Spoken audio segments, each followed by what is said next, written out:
Hi guys and welcome to my channel.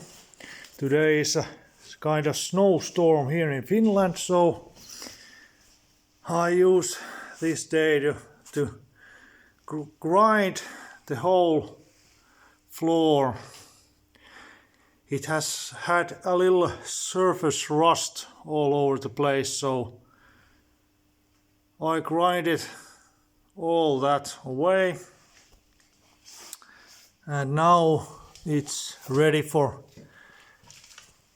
epoxy, primer and paint after that.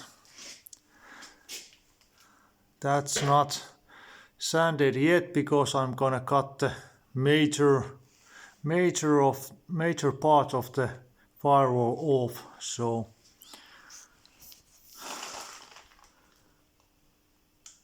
that's what this looks now, and it was sandblasted, but it had really bad surface rust, so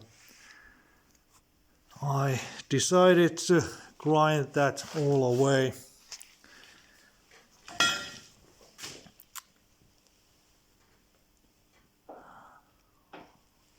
I think it looks quite nice.